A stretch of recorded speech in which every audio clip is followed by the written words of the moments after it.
exciting news. We've just got to see a brand new roadmap for Battlefield 5 content, really going up until the end of fall, and there's a lot of stuff in here. Of course, on Monday we're going to be able to play Firestorm, the first Frostbite engine Battle Royale mode, and I for one am really excited to see how the community receives it and what DICE and Criterion do to update that mode over time if they want to keep it interesting and fresh. Of course, Firestorm is just one part of the puzzle. So starting March 28th, the Trial by Fire starts, which, believe it or not, is actually the third Tides of War chapter. Before that though, Firestorm will of course be the talk of the town, and that launches 3 days earlier on the 25th of March, and it's the centerpiece of the Trial by Fire chapter.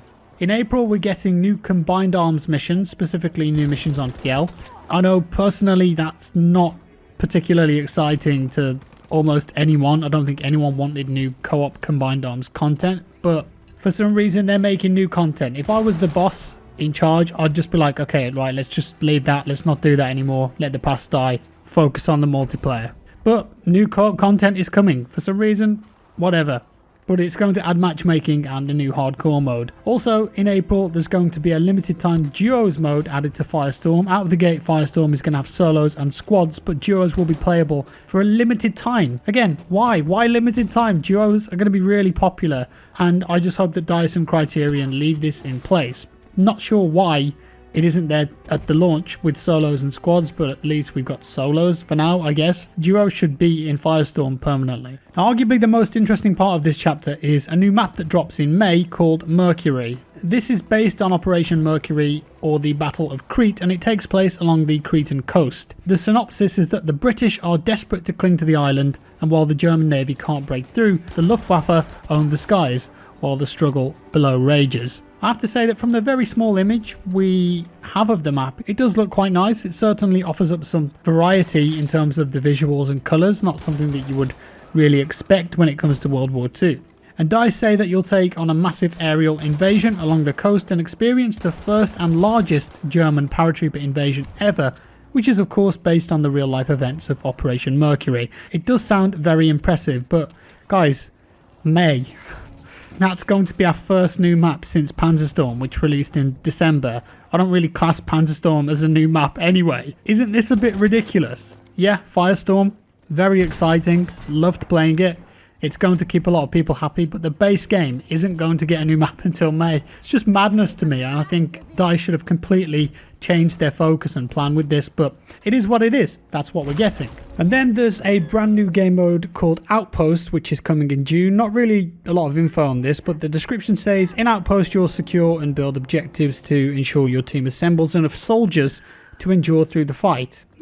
Hard to really say what sort of mode that's going to be, but maybe your team needs to capture key objectives and hold off the other team based on what they captured. Will it include some kind of AI soldiers? I don't know. There's a part of the information that says players will fight to control territories and collect resources. So perhaps holding key parts of the map will make a difference in like building something. I'm not really sure. And what I've just mentioned there, those may be the key parts of the chapter, but remember there are always extras including weekly rewards, and this time there's going to be at least 6 new weapons that we can unlock and get our hands on. It's worth saying too that at the bottom of the roadmap there's a disclaimer saying that this might change and even more stuff could be added, taken away, whatever. Now, so far, the listed weapons in this Tides of War that I've seen on the website include the Commando Carbine for the Medic class. This is interesting because it's the first non-SMG that they're getting, and it's a British firearm with an integrated suppressor. It's actually in the single player of the game. Could be interesting in multiplayer, give medics a bit of range. And then we've got the Lati Salernitana M26 for the support class, and guess what? That's a light machine gun. The real version was able to use both a 20 round box or a 75 round drum magazine and could fire in full auto or semi-auto. I expect the specializations will be used to increase its mag size or fire rate or something. And I also spotted the Trombacchino M28, which will be another medic class weapon. So the medic class is getting some love. And I had a quick Google of this, but it seems like it's a grenade launcher attachment or a grenade launcher attached to a rifle. So I'm not sure if this is just an attachment or a weapon with a grenade launcher on the side. Who knows? There's not much more detail than that, but yeah, there you go.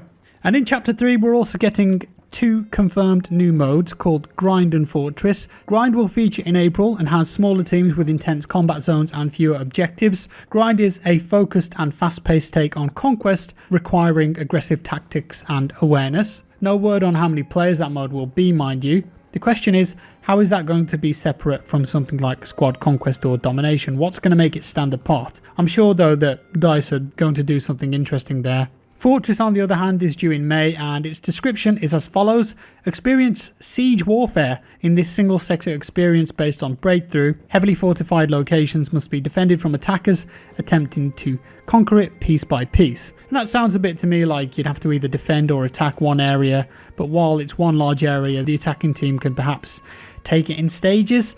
I'm not too sure, and DICE are always keeping these things relatively close to their chest until they're almost ready to go. But again, new modes on existing maps being worked on instead of new content, actual new content. I don't class that stuff as new content, and I think most of the player base just wants some new locations, some new maps to play on. But I'm beating a dead horse here, but you've got to play to people's expectancies. We've gone from having so many new maps regularly added to Battlefield games, and everyone expects that, to this, which will really be one proper new map in 6 months after launch. I just don't think it's enough, but whatever. In my opinion, DICE just didn't have enough time with the base game, and because of that, no one at the studio was actually making new maps. Battlefield maps take ages to make, and because of the delay, because they were rushed into making BF5, we're not getting a regular steady flow of new maps. I hope that's the case anyway, because to me, it's obvious. People want new maps, the community want new maps to play on. But the problem is, the reason this has happened for the consumer that buys and plays the game doesn't care how long you've had to work on the game. They don't care about the reasons why, and they're not considerate. And they shouldn't have to be either. So something fundamental has to change here. With EA or with DICE, the studio, if they're going to go with this live service route, they need a better plan in place, and they need to start working on actual new content earlier in development. Maybe this time they were forced. It's the first time they've really done this outside of Battlefront 2. But something needs to change with BF5 and with future Battlefield games if they're going to adopt this live service route. If they want to keep the player base high and grow it, if they want to sell copies of BF5 and whatever comes next, changes need to be made because the industry is rapidly evolving and the consumers' expectancies are important. Our attention spans are going down. Everything is rapidly shifting, and games need to keep up with the demand for new content, especially games like BF5 with the live service, where people are playing for so many hours each week. Now, Chapter 4. No date on this right now, other than it will start in June, summertime. My guess is probably mid to late June, and we're going to find out a lot more about this at EA Play. Now, this chapter is called Defying the Odds, and with it, it brings a brand new game mode, but this is something a bit different, and it sounds weird, something new. It's close quarters combat content, and specifically a 5 versus 5 mode in exclusively designed maps.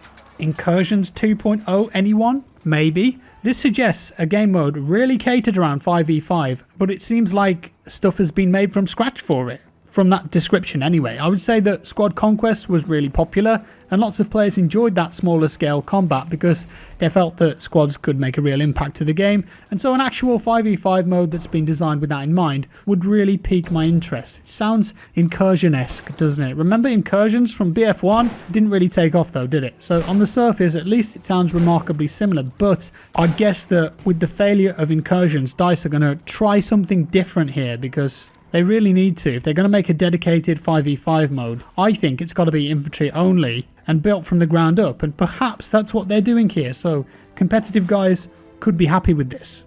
And then in this chapter we'll get a new map called Marita, but while the chapter starts in June, that doesn't mean the map will be available in June. Of course, these chapters go on for quite a bit of time, so I think it's more likely that this new map will release at some time in July. As for the map, it will feature the clash of forces that took place in Greece in the late 1940s, and this is the second Battle of Greece map, and it will take place along the mountainside overlooking the river. Now, those of you thinking that that was it though would be wrong, because there seems to be another super secret map heading our way in this chapter. In fact, DICE said themselves that this is a closely guarded secret, but they know that Battlefield veterans will enjoy it. They went on to say that the map will be an urban design that's been sought after by the community, and it should be both familiar and fresh at the same time. Now I know that lots of players have wanted a Wake Island remake, but that doesn't really fit in with the urban design, does it? So could we be getting an Operation Metro 1944?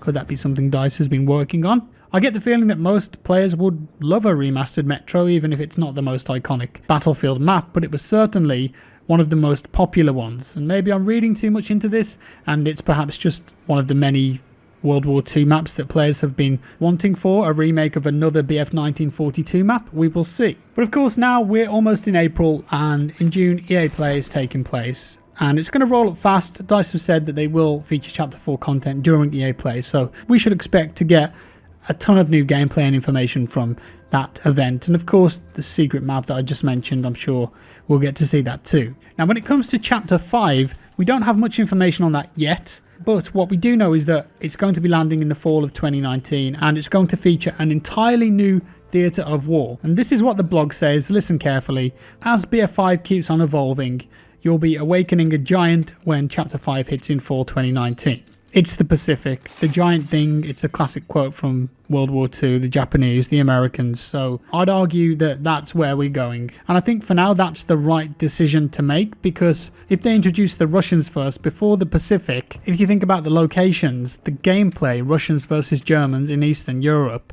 it's going to be quite similar to a lot of the stuff that we've got in the game already. But if they go Pacific, then that's an entirely different visual and gameplay opportunity there. Naval warfare, it's going to be there.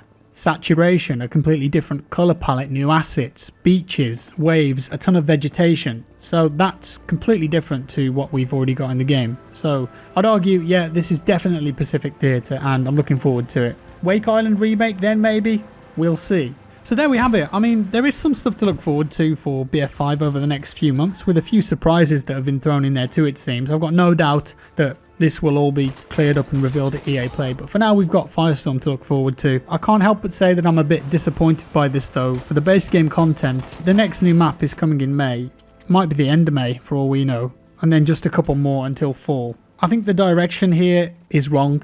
I think new content, actual new content, not game modes on existing maps, not combined arms, which will be on multiplayer maps that we've been playing on for hundreds of hours with terrible AI. Actual new maps, new environments, new content. That should be the focus. And that's how BF5 is going to keep its players interested. So I hope that Chapter 6 to 10 or whatever they go up to, they really shift their focus and just concentrate on building actual new stuff. Because a lot of this so far just hasn't felt new. Maps are what Battlefield players expect as additional content, and we've not had that. And I think that's a wrong decision, but there you go. And that's all from me today, folks. Do let me know your thoughts on the roadmap down in the comments below. Satisfied, unsatisfied, what would you like to see? If you liked the video, give it a like. If you didn't, a dislike. Subscribe for more, and I'll see you in the next one.